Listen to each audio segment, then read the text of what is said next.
الشيطان الرجيم بسم الله الرحمن الرحيم الحمد لله رب العالمين بارئ الخلائق أجمعين والصلاة والسلام على أشرف الأنبياء والمرسلين سيدنا وحبيب إله العالمين والقاسم المصطفى محمد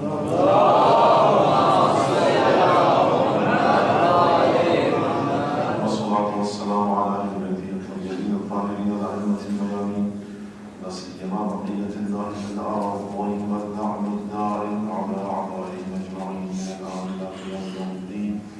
أما بعد فقد قال الله تبارك وتعالى في قرآنه المجيد وفرقانه الحميد وقوله الحق وهو أصدق الصادقين أعوذ بالله من الشيطان الرجيم فسبحان الذي بيده ملكوت كل شيء وإليه ترجعون صدق الله العلي العظيم سبحان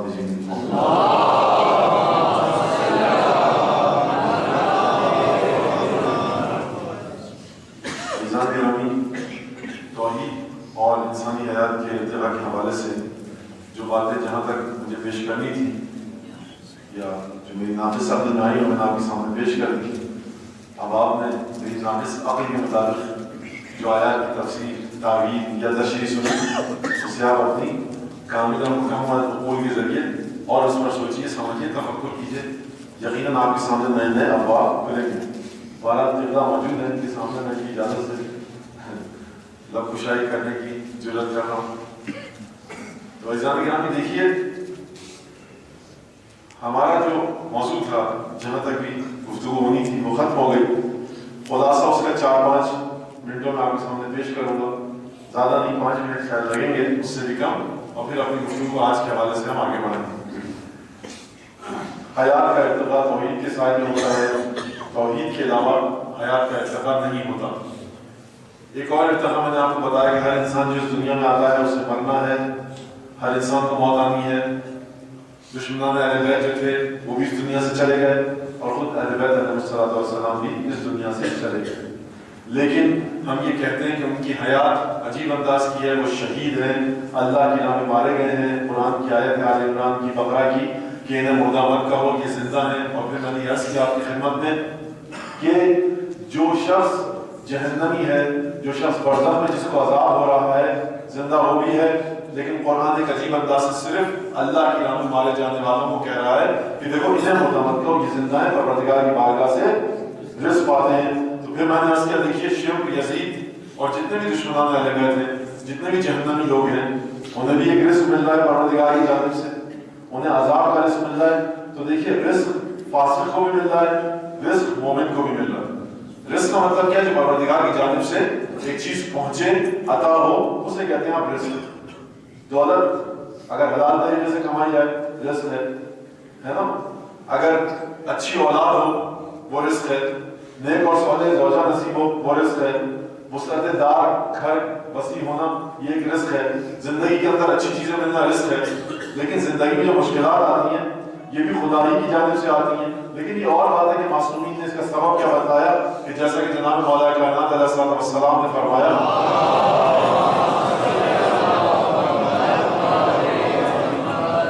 دیکھو ابھی خلاصے میں بات ہے، گناہوں سے بچو، کیونکہ حتیٰ تمہارے بدن پر جو خراش بھی لگتی ہے اور کانٹا بھی جو چبھتا ہے تمہیں، تو یہ تمہارے ہی گناہوں کی وجہ سے۔ پروردگار عالم متعادل کرتا ہے، متوازن کرتا ہے انسان کی زندگی کو۔ دیکھو اگر تم نے کہیں کسی کا حق مارا، مال دینا تھا، پیسہ دینا تھا، روپیہ دینا تھا خدا کی راہ میں، واجب ہو چکا تھا، نہیں دیا، دبا کے بیٹھ گئے، تو میں نے جو آیت پڑھی آپ کے سامنے، فسبحان الذی بیدہ ملکوت کل شیء، پاک ہے وہ ذات کہ جس کے ہاتھ میں ہر شے کا ملکوت ہے، غیبی امور اس کے پاس ہے، وہ چلا رہا ہے دنیا کو۔ تم سمجھ رہے ہو کہ تم نے یہاں پر حق دبا دیا کسی کا تو تم دولت مند ہو گئے؟ نہیں۔ دیکھو، من لم ينفق على الاخيار اختیارا انفق ماله على الاشرار اضطرارا، جو شخص اپنے مال کو اپنے اختیار سے نیک اور اچھے راہوں پر، اچھے لوگوں پر، اچھی چیزوں پر خرچ نہیں کرتا، اپنے اختیار سے زبردستی اس کا مال مجبور ہو کر اس کی جیب سے نکالا جاتا ہے۔ تو دیکھیے، اگر کہیں پہ ہم نے تن آسانی کی، اپنی ذمہ داریوں سے کنارہ کشی کی، وہ ذمہ داریاں جو شریعت نے ہم پر لاگو کی ہیں بچے، تو کسی نہ کسی طرح سے ہمیں کچھ نہ کچھ مشکلات کا سامنا کرنا پڑے گا۔ یہ قانون ہے، خدا کا قانون ہے، آئمہ نے بیان کیا۔ اب دیکھیے، پھر وہی بات کہ بھائی رزق پا رہا ہے کافر فاسق، زندہ وہ بھی ہے، زندہ شہداء بھی ہیں. زندہ کیسے ہیں شہداء؟ وہ زندہ اس لیے شہداء کہ خدا نے کہا کہ یہ رزق پا رہے ہیں. اگر یہ بالکل معدوم ہو چکے ہوتے، منہدم ہو چکے ہوتے، فانی ہو چکے ہوتے، نسیاں منسیاں ہو چکے ہوتے، بھولی بسری داستان بن چکے ہوتے، تو خدا ان کے بارے میں یہ نہ کہتا کہ ہم انہیں عذاب دے رہے ہیں. یہ بات آپ کے ذہنوں میں یقین ہوگی. وہاں سے کس کے بارے میں کہا؟ شہداء کے بارے میں بھی. پھر میں نے آپ کو بتایا کہ دیکھیے شہداء کی زندگی کیا ہے. انزا ملک المقتدر ان المتقین فی جنات و نہر فی مقعد صدق عند ملک مقتدر. دیکھو ان کی زندگی ہے، لیکن جہنمی جو برزخ میں جس سے عذاب ہو رہا ہے، جس سے قبر میں عذاب ہو رہا ہے، جس سے جہنم میں عذاب ہوگا، اس کی زندگی اس انداز کی ہے کہ یہ پروردگار کی نعمتوں سے لطف اندوز نہیں ہو رہا. اس کی زندگی حیات طیبہ نہیں ہے، اس کی زندگی تعیش پر مبنی نہیں ہے، یہ اچھی زندگی نہیں پا رہا. یہ ایک وسعت کے ساتھ حامل جو زندگی ہے وہ نہیں پا رہا. یہ عجیب گھٹن کے ماحول میں ہے. لیکن جو متقین ہیں، ان المتقین فی جنات و نہر فی مقعد صدق عند ملک مقتدر، پروردگار کی بارگاہ میں مقام انتیت پر متقین. تو یہاں سے اب سمجھ میں آ گیا کہ پروردگار جو انسان گناہگار ہو، جو انسان معذب ہو، جس انسان کو عذاب ہو رہا ہو، پروردگار اس کے بارے میں اچھے الفاظ یاد نہیں کرتا، اس کو اچھے الفاظ سے.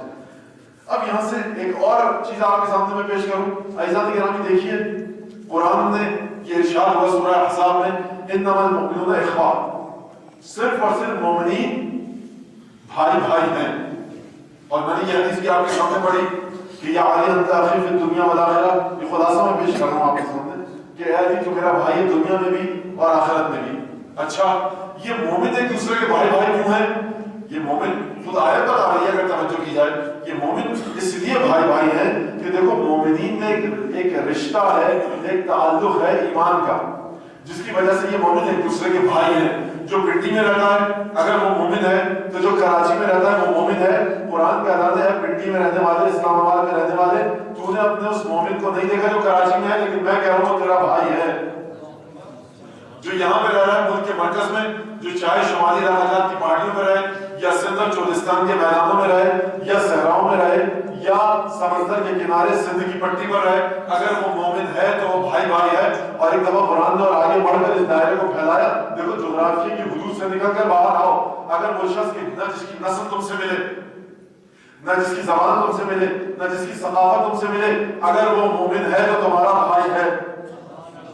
عجیب. دیکھیے قرآن آج کل کہا جاتا ہے نا جی حقوق بشر، حقوق انسانیت، آفاقی پیغام، فلاں فلاں فلاں، یہ جو موٹے موٹے الفاظ، تو قرآن نے ان موٹی موٹی باتوں کو نہایت ہی سیدھے سادے انداز سے پیش کر دیا، اور اتنے میٹھے انداز سے کہ دیکھیے بہت موٹے موٹے الفاظ استعمال نہیں کیے. قرآن کی جو فصاحت و بلاغت ہے، قرآن کے جو اعجاز ہے، وہ ایک اعجاز کا پہلو یہ بھی ہے کہ بڑی اہم باتوں کو قرآن نے نہایت مدھم، دھیمے اور ملائم انداز سے انسانیت کے سامنے پیش کر دیا.